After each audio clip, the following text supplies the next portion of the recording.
Para começar a gravar, eu coloco, tá?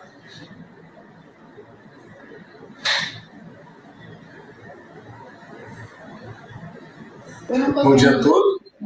Desculpa. Eu não tô vendo, eu coloquei minha tela inteira, tá? Tá bom. Bom dia a todos. Vamos dar início então a mais um ciclo de toxicologia clínica. Então, gostaria de agradecer a presença de vocês. E hoje o tema que a gente vai abordar então é o tema sobre exposição a raticidas, qual a conduta a ser realizada. Gostaria de lembrá-los que a sessão ela está sendo gravada, né? O CIG, então, ele é uma iniciativa da Rede Universitária de Telemedicina. Qualquer sugestões ou críticas ao nosso CIG pode escrever pelo e-mail camilodidone@uel.br. Lembrar a todos, então, que durante a palestra mande suas dúvidas do bate-papo público ou mesmo no canto esquerdo ali superior, onde você vê perguntas. Tá? E hoje, então, a gente tem aí a honra de ter a professora doutora Angélica Augusta Grigoli Dominato. A professora Angélica ela possui graduação em farmácia bioquímica pela Universidade Estadual de Londrina, mestrado em ciência de alimentos pela UEL e doutora em microbiologia pela Universidade Estadual Paulista Júlio de Mesquita Filho. Atualmente, professora e docente na Universidade do Oeste Paulista nos cursos de farmácia, biomedicina e medicina. Doutora Angélica, muito obrigado novamente pelo aceite. A gente deixa então 1 hora para você fazer as suas exposições e depois a gente parte para os questionamentos e perguntas. Tá certo, muito obrigada. Mesmo sendo mestrado e doutorado em áreas diferentes da toxicologia, eu atuo nela desde a graduação, tá? Só para esclarecer. Bom, vou falar um pouquinho sobre os raticidas. Os locais de usos mais comuns é na agropecuária, na indústria, em ambientes domésticos e campanhas de saúde. Alguns deles são comercialmente, né, adquiridos de forma legalizada, como os cumarínicos, por exemplo, né, que são os anticoagulantes, além dos endêmicos. Né.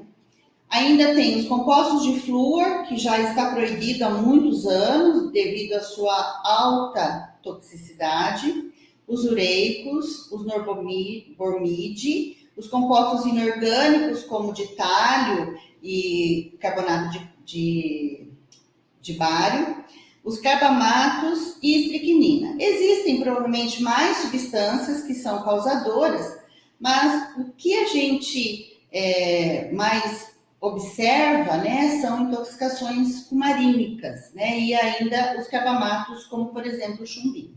O próximo, por favor.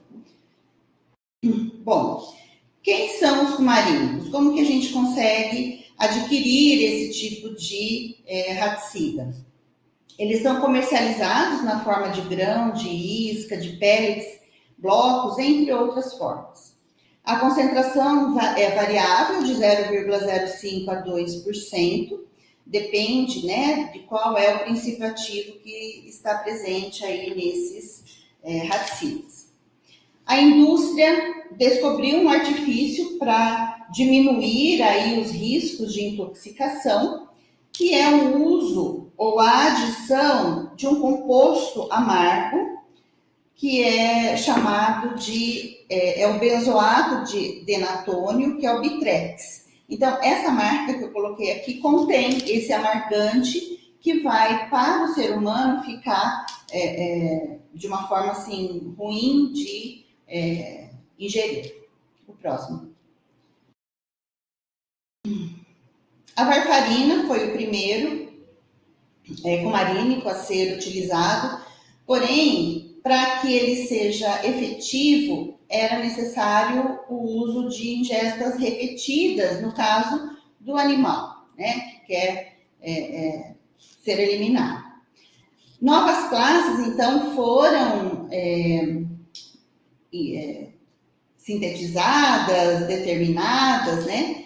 E as duas principais a 4-hidroxicumarina, que é um antagonista da vitamina K de segunda geração, também chamado de supervarfarínicos, como o prodifacum, bromadiolona, cumacloro, difenaco. E a segunda classe são as indandionas, que têm uma ação prolongada e maior potência. Porém, ele tem mais riscos para o ser humano, que é a clorofacinona, difacinona e a pindona. Próximo. Aqui eu coloquei algumas estruturas químicas da varfarina, né, que é a substância inicial, para a gente observar que a estrutura química ela é básica, como uma gema química, né? E a partir dessas derivações, então, foram sintetizadas novas moléculas que têm ação prolongada e doses menores para aumento da toxicidade aí para os animais. Porém, aumenta para humanos também, né?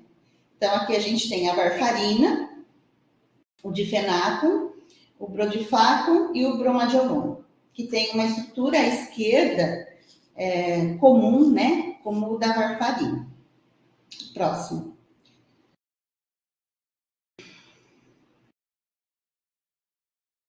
Qual que é a toxicocinética desses compostos?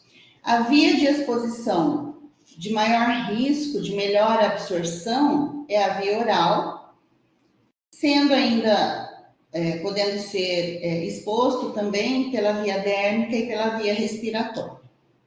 A absorção oral é de 2 a 3 horas, então uma absorção relativamente lenta, né? Ela é distribuída pelo sangue e 99% está ligada à proteína plasmática, sendo a albumina a principal proteína de circulação. Ele é biotransformado nos rins, no fígado principalmente, nos rins, por oxidação do anel aromático da 4-hidroxicumarina, formando aí derivados hidroxilados, aumentando a sua solubilidade em água e facilitando então a sua excreção, principalmente conjugado com o ácido glucurônico. Ele pode também voltar para a circulação enterohepática se ele voltar para a bile. A sua excreção é em metabólitos inativos, cerca de 92%, e inalterados também pela bile. O próximo. Como que é a toxicodinâmica dessa classe de raticidas? Eles são inibidores da enzima K1 epóxido-redutase e a vitamina K redutase.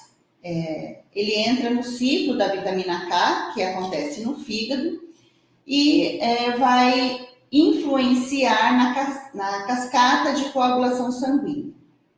Mas também tem ação vasodestrutiva. Com o sangue com um tempo de coagulação e protrombina aumentados, esses danos capilares facilitam, então, o extravasamento de sangue. Dependendo do tamanho, né, dessa destruição, podem acontecer aí alguns casos mais graves, né, de sangramentos. Próximo. Aqui nós temos a cascata da coagulação. Ai, desculpa, saiu tudo do quadrinho. Esses 4 quadrinhos era para mostrar quais são os fatores que são influenciados, né, pela vitamina K. Então, a coagulação sanguínea ela pode ser ativada pelas 2 vias, tanto a via intrínseca, né, no interior dos vasos sanguíneos, como pela via extrínseca, por lesão ou trauma no tecido. Os fatores que necessitam da vitamina K como um dos precursores, né, é o fator 11, o fator 10, o fator 2 e o fator 7. Esses fatores, sem a presença da vitamina K, eles ficam inativos, né, não são bem produzidos, e na sequência não há formação da fibrina insolúvel, né, porque esses fatores, eles têm essa habilidade, né, de formação no final lá da fibrina insolúvel, quando o fator 10 ativado une as duas vias, tanto a intrínseca quanto a extrínseca, para a formação aí da fibrina e, consequentemente, paralisar o sangramento. Por favor, o próximo. Como que é o ciclo da vitamina K? Então, existem proteínas que são precursoras e que contêm resíduos de ácido glutâmico, que por ação de uma carboxilase na presença de vitamina K, vão formar resíduos de ácido carboxiglutâmico. Esses resíduos de carboxiglutâmicos, eles são importantes para a formação desses fatores, né? O 2, o 7, o 9, o 11 e o 10. Como que acontece isso? Onde que a varfarina ela vai, ou o anticoagulante, onde que ele vai agir necessariamente? Ele inibe duas enzimas, que é a epóxido redutase, que a gente vê aqui do lado direito da tela. Na transformação aí, tem o grupamento SH, né, do aminoácido, e essa enzima, ela produz, então, ela faz a retirada desse hidrogênio, formando a ponte, né, de sulfeto.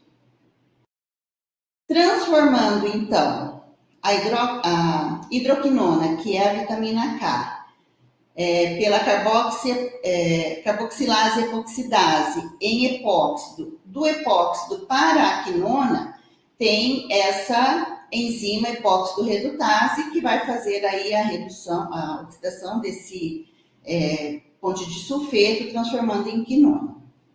A quinona necessita voltar a ser a hidroquinona com uma outra enzima chamada quinona redutase, que faz também a mesma ação, né, formando a ponte de sulfeto.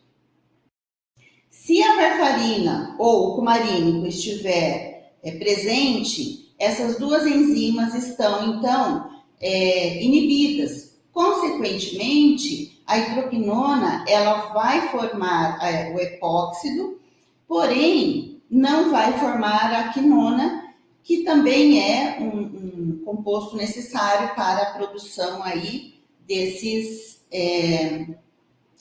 fatores da coagulação. O próximo. Como que esses fatores agem? Bom, gente, é fator 9, desculpa, eu tô falando fator 11, eu escrevi 11 lá, é fator 9, me perdoem, por favor. É o fator 2, 7, 9 e 11, desculpa, e 10. 2, 7, 9 e 10, me perdoem, eu tô falei o fator errado. Bom, esses fatores, então, eles vão causar distúrbios hemorrágicos, mas isso não acontece imediatamente após o consumo e a absorção desses agentes tóxicos. Isso vai acontecer ao longo do tempo, conforme esses 4 fatores estão sendo consumidos pela cascata da coagulação. Uma vez que esses fatores começam a diminuir a sua presença, os novos fatores não estão sendo formados. Então, a partir deste momento é que começa a acontecer o prolongamento aí do tempo da coagulação.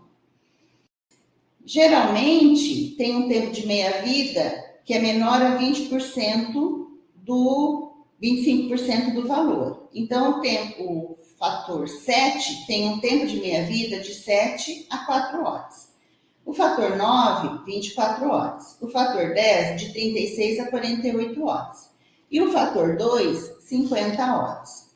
Então, conforme vai passando o tempo, conforme esses fatores não estão sendo formados pela inativação, né, da vitamina K, por conta da inativação enzimática do ciclo da vitamina K lá no fígado, esses fatores não sendo formados têm aí um risco maior de sangramento. Próximo.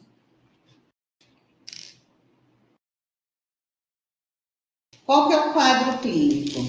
Inicialmente, né, o paciente fica assintomático e quando tem uma ingestão acidental em pequenas quantidades. Porém, em doses aumentadas, em doses em torno de 5 a 10 miligramas por dia, por exemplo, de varfarina por 7 dias, ou menor que 1 miligrama de fenaco, ou 0,014 miligramas por quilo para criança do difenaco, começam a acontecer então os sintomas. A ingestão de pequenas doses ao longo prazo acontece os distúrbios hemorrágicos, porque pouca vitamina K vai estar inativa lá no seu ciclo, formando menos fatores da coagulação. E esse início dos sintomas pode demorar de 1 a 2 dias, quando a ingestão não é tão intensa, ou em grande quantidade a partir das 12 horas de ingestão desses agentes tóxicos. O próximo, por favor. Alguns sintomas são inespecíficos, como náusea, vômito e cólica abdominal. Porém, o quadro clínico mais específico é a coagulopatia, que ela é mais frequente. Esses sangramentos, eles são espontâneos, havendo sangramento gengival, equimoses e hematomas, principalmente nos joelhos, no cotovelo e nas nádegas. Hemorragia subconjuntival, macrohematúria, com dor na região lombar, epistaxe, desculpa o erro do computador aí, hemorragias vaginal e gastrointestinal. Os sintomas de anemia, com fadiga e dispneia, que são os principais, e nos casos graves pode haver hemorragia na cavidade abdominal e intracraniana, com palidez cutânea, e evoluindo então para o choque e para o óbito. Próximo, por favor. O tratamento: a não indução de vômito, pela probabilidade de acontecer hemorragias e aumento aí da pressão intracraniana. Porém, se o paciente estiver vomitando, né, não inibir o vômito. Não realizar a lavagem gástrica em pequenas porções, né, quando ingeridas, indicado quando tem ingestão de dose letal, mas essa lavagem gástrica pode ser realizada até 1 hora após a exposição, com o uso, então, do carvão ativado. Em sangramento excessivo, é importante fazer a transfusão de plasma fresco ou congelado, ou ainda a adição de fatores de coagulação, que podem estar associados aos cristalóides aí para evitar o choque hipovulêmico. O próximo. A vitamina K só é indicada em caso, né, do prolongamento do tempo de protrombina e quando tem sangramento ativo. Então, é importante fazer, né, a determinação aí do tempo de protrombina para avaliar a necessidade ou não do uso da vitamina K1. Esse uso profilático, ele pode mascarar o problema, né, e o tempo de protrombina vai perder o seu valor como um parâmetro, né, de avaliação aí da gravidade até 48 horas após a ingestão. E esse paciente ele tem que ser monitorado por pelo menos 5 dias. Alguns estudos mostram até mais tempo, até 60 dias. O próximo, por favor. As doses de vitamina K1, né, é de 5 a 10 miligramas em adulto e criança de 1 a 5 miligramas. Repetir a cada 6 ou 8 horas, se for necessário, e esse paciente pode ser tratado até 300 dias. As vias de introdução pode ser intramuscular em caso de baixo risco de sangramento e endovenosa de forma lenta com a vitamina K1 diluída em água destilada, se o paciente estiver aí com sangramento ativo.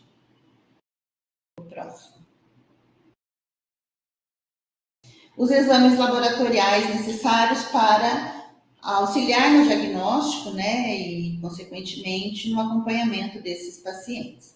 Então, fazer o TAP, né, o tempo de atividade de protrombina. Se ele estiver alterado, repetir esse exame de 6 em 6 horas, até que estabilize. Uma vez estabilizado, fazer pelo menos uma vez ao dia. O RNI, que é uma razão de normalidade internacional, ele é o indicador mais fidedigno. Então, deve-se fazer aí a razão entre o TAP do paciente e o TAP de controle normal. Se o valor de referência estiver entre 0,92 a 1,2, para aqueles pacientes que não usam anticoagulante, é o ideal. Então, o paciente já está melhor estável, né? Mais estável. Além disso, ainda é indicado a realização de hemograma, contagem de plaquetas, tempo de sangramento, tempo parcial de tromboplastina, concentração de fibrinogênio ou tomografia computadorizada, para acompanhar ou afastar outros diagnósticos. O próximo, por favor. A alta hospitalar, quando que ela deve acontecer? Bom, é um paciente que deve ficar em observação, principalmente aqueles que ingeriram grandes quantidades ou que ainda estão sintomáticos, até a melhora do coagulograma ou da clínica. Esse paciente, ou o seu responsável, ou o acompanhante legal, deve ser orientado, né, na observação de novos sintomas. Esse paciente deve retornar ao serviço ou após 48 horas da ingestão para uma nova avaliação clínica e laboratorial. Então, é importante que esse paciente ele fique sob vigilância. Qualquer alteração, então, deve voltar, né, para o atendimento médico. Próximo. Os endêmicos, que também pertencem, tem uma classe semelhante aos cumarínicos, também são causadores aí de sangramentos. É o Difacione, Pindone e Valone. A apresentação comercial dele é em forma de iscas atrativas ou em bovinos na forma injetável. Próximo. A toxicocinética, as vias de exposição também é oral, que é a mais importante. A via dérmica, ela é desprezível e a respiratória, ela é rara.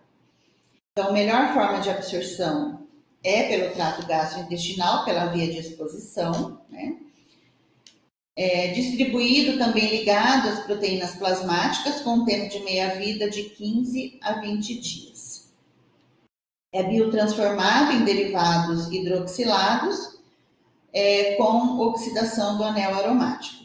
Excretado pela urina, principalmente na forma livre ou conjugado, principalmente ao ácido glucurônico. O próximo. A toxicidade dele varia dependendo da classe, né? O Difacinone tem uma dose oral, dose letal, DL50, né? Aguda oral para ratos, de 0,3 a 2,3 miligramas por quilo. Em camundongos, de 300 miligramas por quilo, então mostrando uma maior especificidade aí. E no homem, 4 miligramas numa dose única. Tem uma redução acentuada da síntese de protrombina e que vai ser normalizada em 72 horas. Já o Pindone tem uma dose letal para ratos de 280 miligramas por quilo. Próximo. O quadro clínico é semelhante aos cumarínicos, então com hemorragias, com sangramento nasal, equimoses e dor abdominal. Próximo. O tratamento é semelhante também com a administração de vitamina K, fazendo aí um controle rigoroso do tempo de protrombina até a normalização dos resultados, né, laboratoriais. O próximo. Os compostos de flúor mais conhecido é o fluoracetato de sódio, também chamado de mão branca, composto 1080. Ele inicialmente foi o fluoracetato de potássio, ele é extraído de uma casca de uma árvore africana, né? E agora na forma sintetizada, como fluoracetato de sódio. Ele é um dos compostos mais tóxicos, né? Não é o mais tóxico, mas é um dos. Ele tem um mecanismo de ação bastante deletério e por isso ele não é mais permitido que seja comercializado e consequentemente utilizado para o controle aí dos ratos, né? O próximo.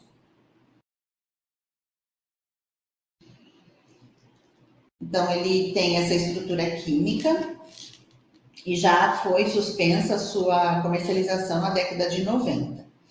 Ele tem uma estabilidade química, quando armazenado de forma adequada, bastante ampla.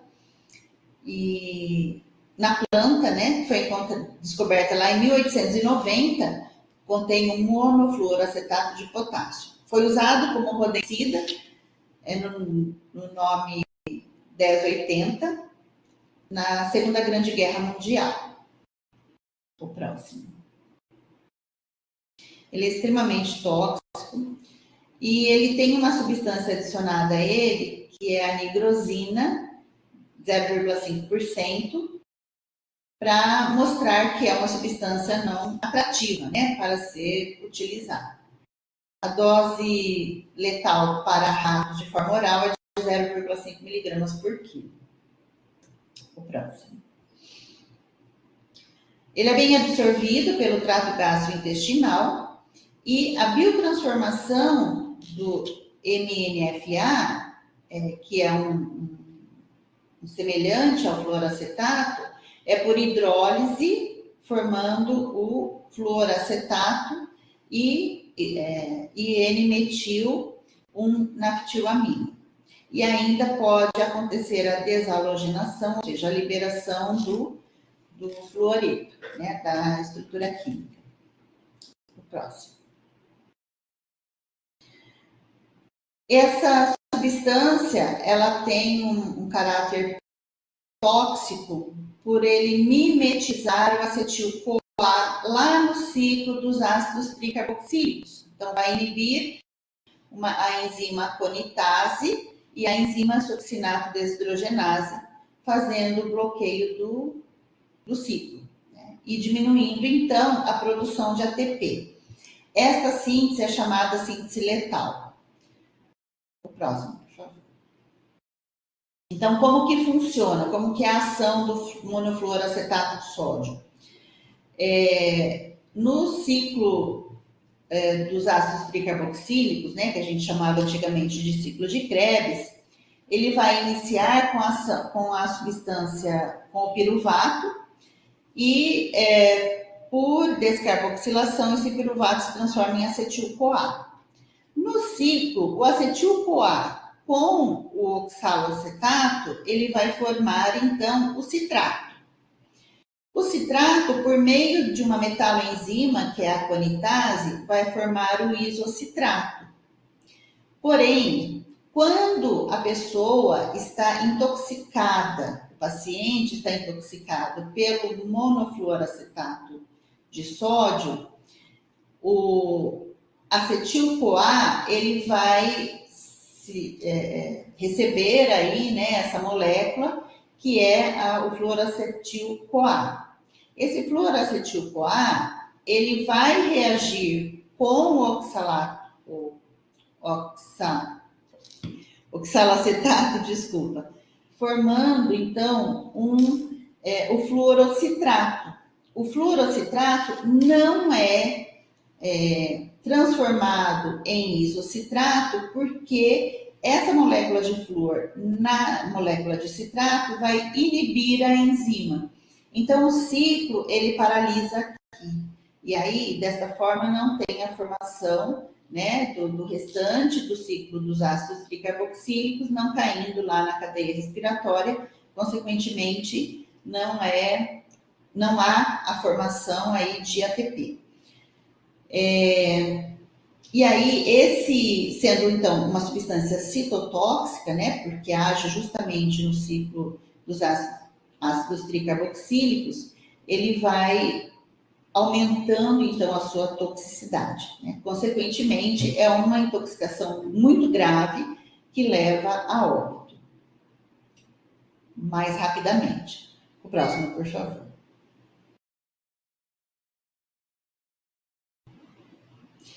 Quais são os sintomas? Ele pode ter um período de latência de 30 a 150 minutos.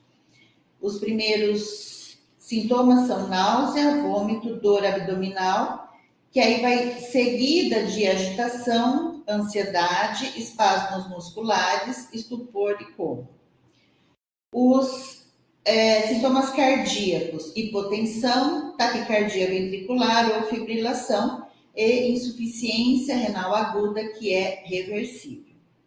A morte pode acontecer por paralisia respiratória, principalmente causando intensas convulsões, falha cardíaca ou fibrilação, depressão progressiva do sistema nervoso central, causando então falha respiratória ou falha cardíaca. O próximo. Os eventos sequenciais acontecem, então, o bloqueio do ciclo dos ácidos tricarboxílicos, acúmulo de citrato nas mitocôndrias, que é proporcional, então, à atividade respiratória dos tecidos, principalmente no coração e nos rins. Tem uma diminuição da produção de ATP, aumento de corpos cetônicos por inibição da enzima citrato sintetase, hidrólise rápida do glicogênio, porque o organismo vai compensar de alguma forma, né? Principalmente o glicogênio que está armazenado no fígado e no músculo, principalmente no miocárdio e no músculo esquelético. E diminuição de cálcio plasmático, causando então as convulsões e arritmias cardíacas. Próximo. O tratamento: provocar o vômito e lavagem gástrica com carvão ativado. Então, as medidas, né, de eliminação ainda não de substâncias não absorvidas, a manutenção, né, o suporte das condições respiratórias, do pH e do ritmo cardíaco. Alguns autores indicam o uso de gluconato de cálcio a 10%, de 5 a 10 ml por via endovenosa, e o monoacetato de glicerol. Não é indicado o uso de digitálicos para a estabilização, né, do ritmo cardíaco. Os barbitúricos devem ser utilizados de forma bastante cautelosa para não potencializar a depressão no centro respiratório. E não tem antagonista específico neste caso. O próximo. Os ureicos, que é o alfa-naftiureia, também é chamado de ANTU, e o piriminil.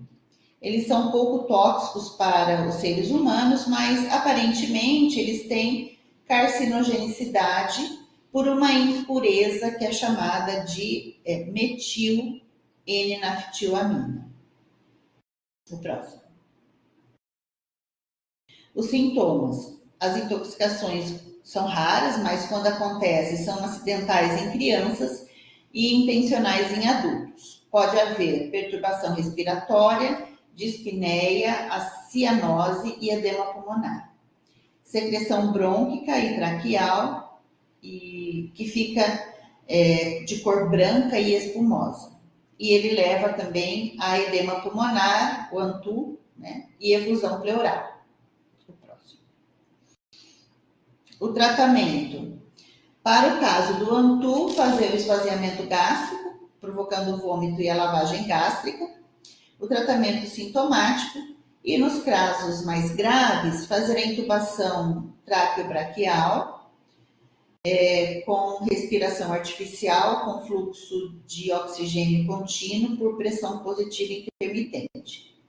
O piriminil também fazer as medidas de urgência e de assistência médica contínua, observando esse paciente. Próximo. norbormide, também de intoxicação rara, pouco tóxicos para os mamíferos. Os sintomas: debilidade locomotora e apatia total. Convulsões leves podem preceder a morte. As doses superiores a 300 mg por via oral podem levar à hipotensão sanguínea e hipotermia.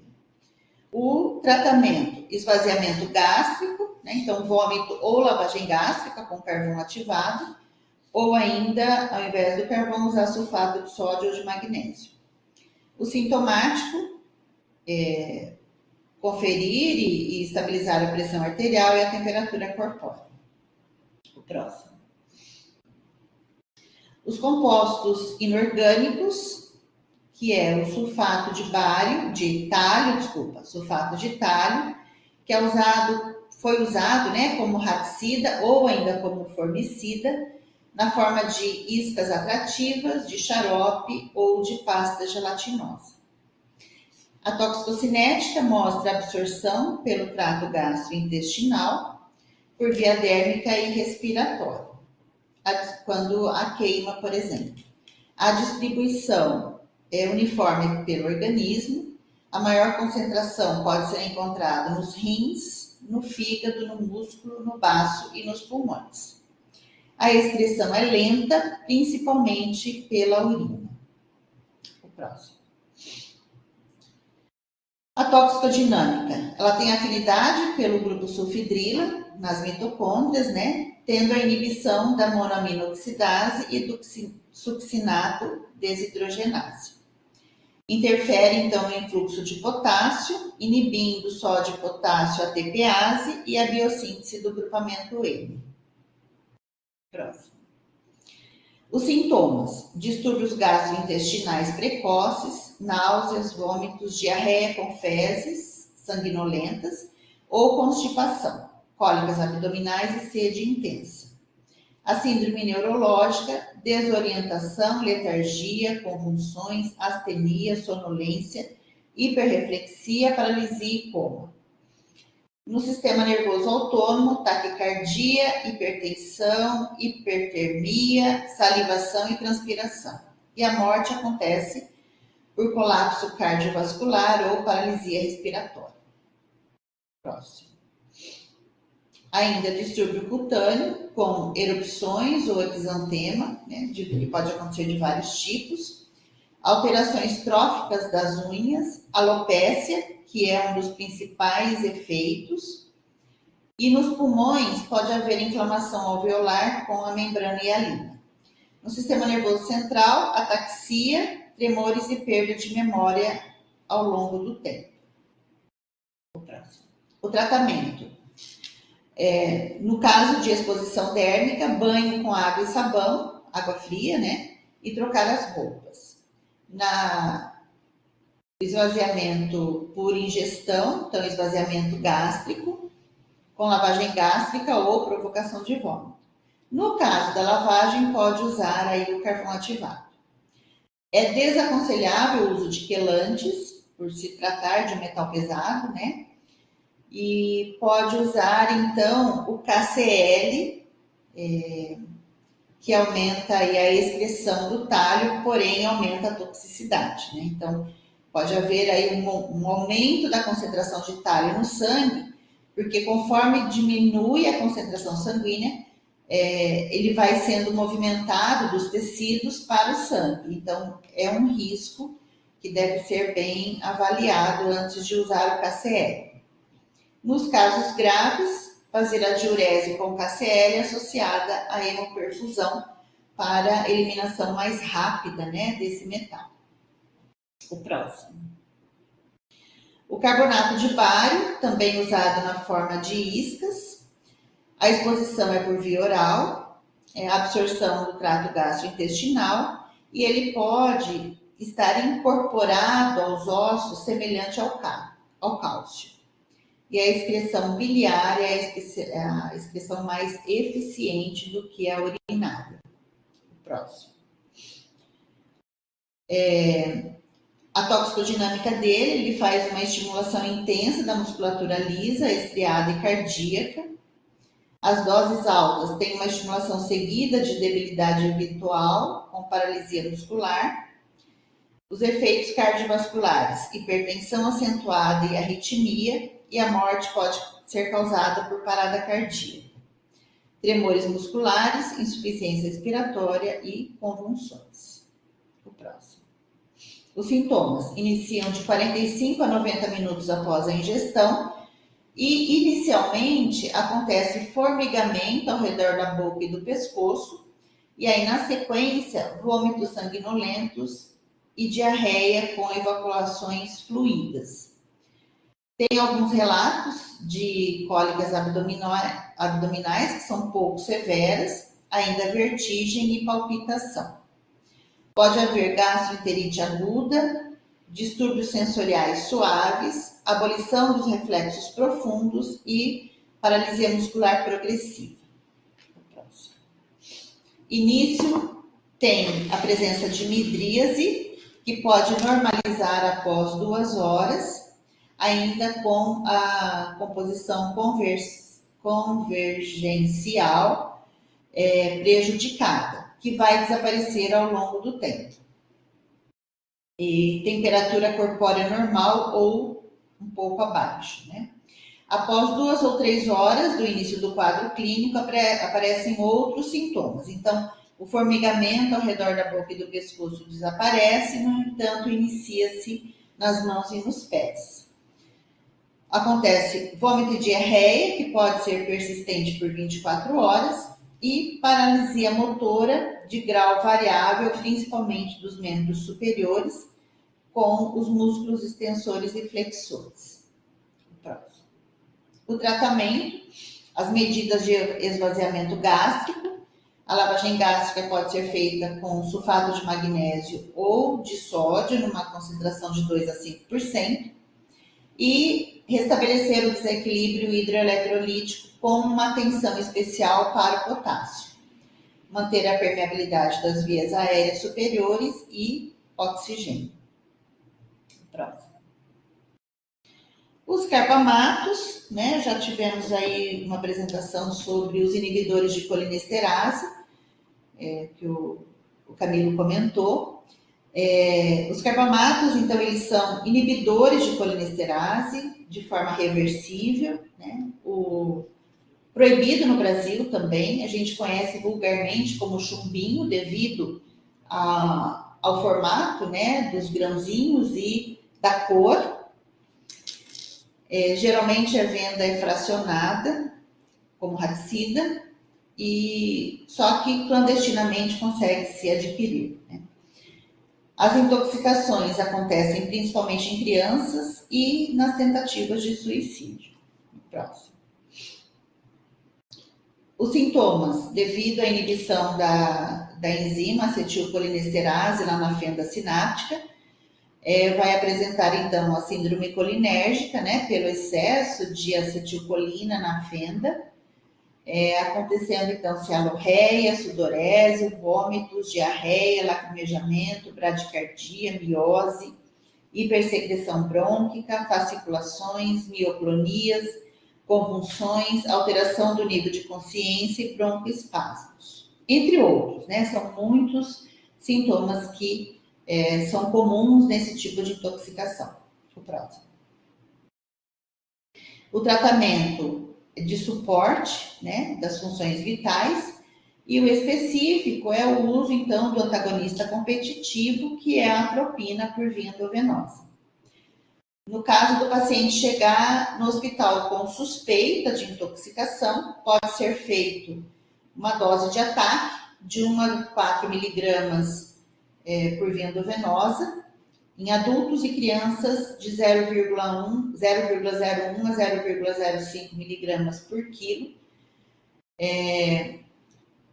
para saber se a pessoa está ou não intoxicada. Caso ela tenha sintomas da intoxicação por atropina ou atropinização, é já descartado, então, uma inibição, né, da enzima.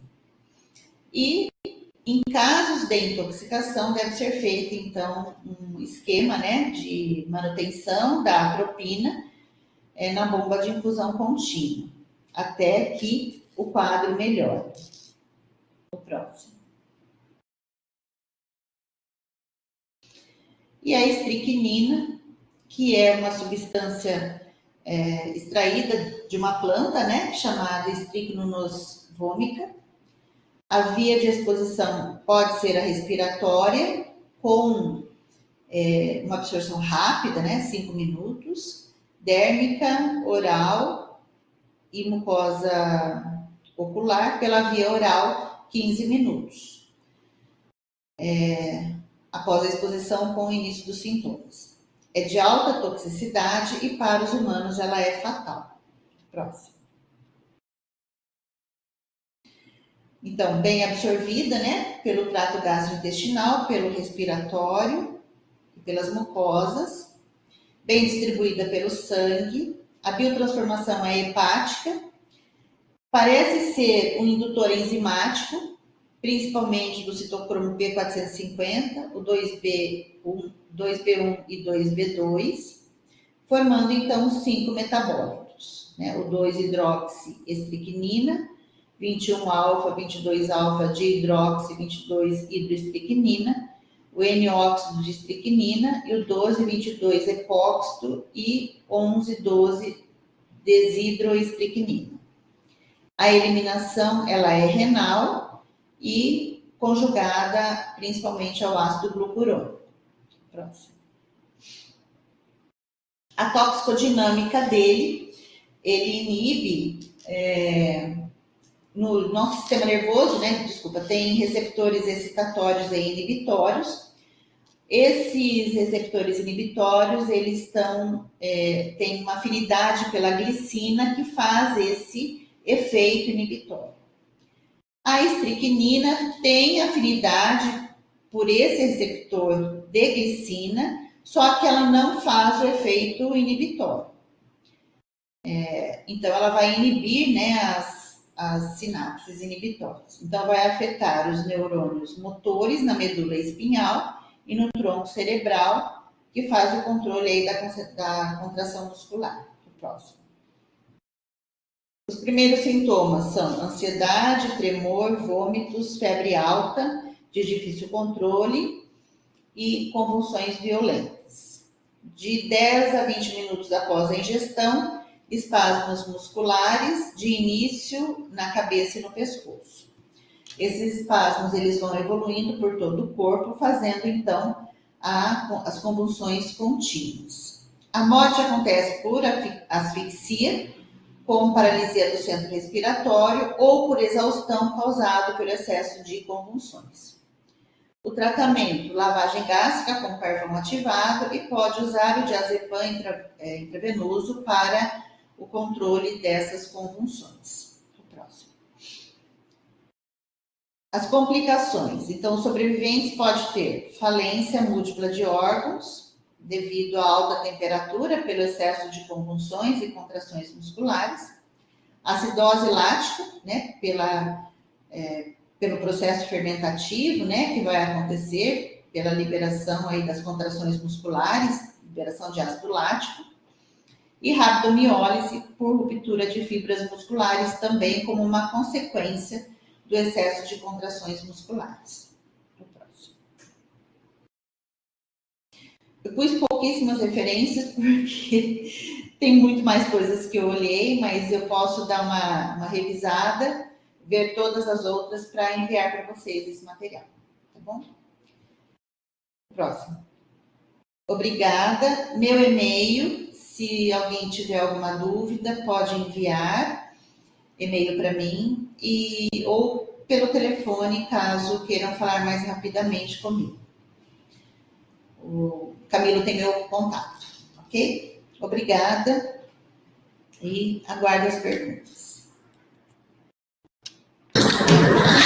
Obrigado, Angélica, pela apresentação e por ter trazido todos esses possíveis agentes envolvidos em intoxicação. Foi muito bom. Obrigado mesmo pela palestra, tá? Não sei se era isso que vocês pensavam.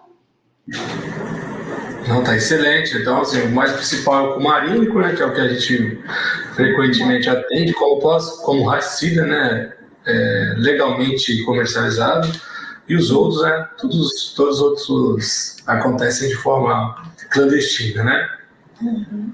O pessoal vai estar no chat escrevendo aqui, e enquanto isso eu vou te perguntando, por exemplo, assim, né? Qual o tempo médio de produção dos fatores de coagulação para que a gente possa ter, quando no envenenamento e incoagulabilidade sanguínea ou alteração, né, de coagulograma, em quanto tempo, assim, mais ou menos, a gente pode imaginar que vai ter um retorno de uma coagulação talvez não normalizada, mas já em processo de normalização? Olha, enquanto tem, a gente tem que pensar o seguinte, enquanto tem a gente está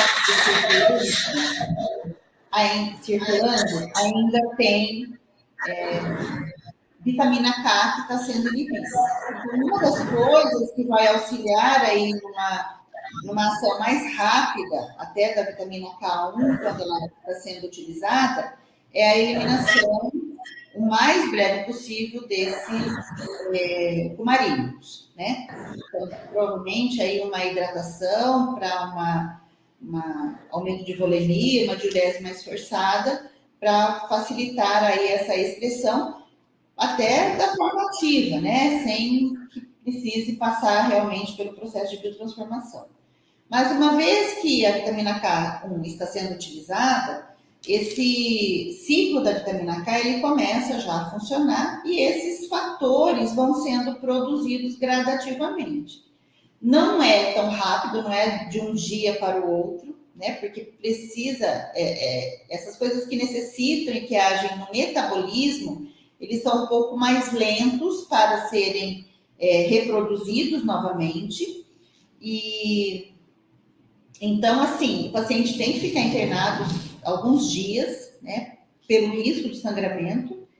E agora, especificamente, quantos dias isso é necessário, acho que depende, tem uma variabilidade individual, né? A idade, a compleição física, o quanto de vitamina K que está sendo utilizado, essa excreção renal, excreção fecal, né? Como que está sendo eliminado tudo isso. Assim, não dá para precisar. Eu sei que os pacientes eles têm que ficar em observação e fazer os testes, né, de protrombina mais brevemente para um controle mais rápido, né, desses fatores da coagulação. Perfeito. O pessoal está digitando aqui no chat, tá? Então, assim, vamos ver aqui. Alfredo, bom dia, parabéns pela apresentação. Para os cumarínicos, devemos fazer lavagem e carvão ativado? Vários serviços têm excluído o uso do carvão ativado. Porque eu acho que é uma substância, assim, o carvão ativado ele é o nosso antídoto universal, né? Então, a ideia, eu acho, nesses serviços é aumento da eliminação antes da absorção. Então, provavelmente, tem um aumento da excreção fecal desse agente e, por isso, não estão utilizando o carvão ativado. É o que eu penso, tá? Na minha rala experiência sobre isso, né? A gente não faz o atendimento aqui, então, por isso, eu não posso afirmar que é isso que acontece, né? Então, olha, desculpa, eu não sei precisar essa sua pergunta. Obrigado, Angélica. Então é isso mesmo. Ainda controverso, ainda tem serviços que fazem indicação de carvão e, dependendo da história, ainda tem a lavagem gástrica, num tempo muito curto de ingestão. Até 1 hora, né, tem uma orientação de se fazer, né, a lavagem. Porque depois também ele vai passar para o intestino, aí também já não tem... Já não tem benefício, né?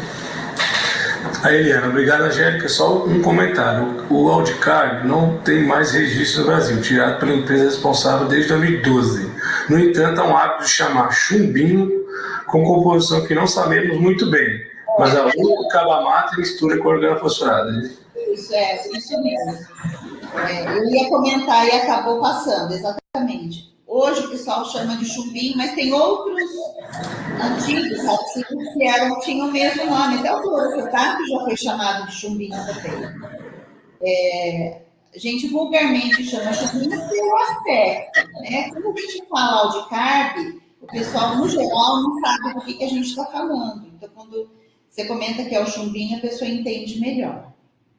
É nesse sentido que eu coloquei, mas realmente ele é uma mistura, né? Muitas vezes. Legal, obrigado, Eliane. Isso mesmo, né? Então, hoje não se sabe exatamente, não sei se fizesse a dosagem, né? Para a identificação da substância, hoje não se sabe exatamente o que está presente ali, né? Se sabe que tem inibidor da acetilcolesterase, qual como funciona. Ele vai saber se também não tem mais coisa lá inserida nesse produto, tá?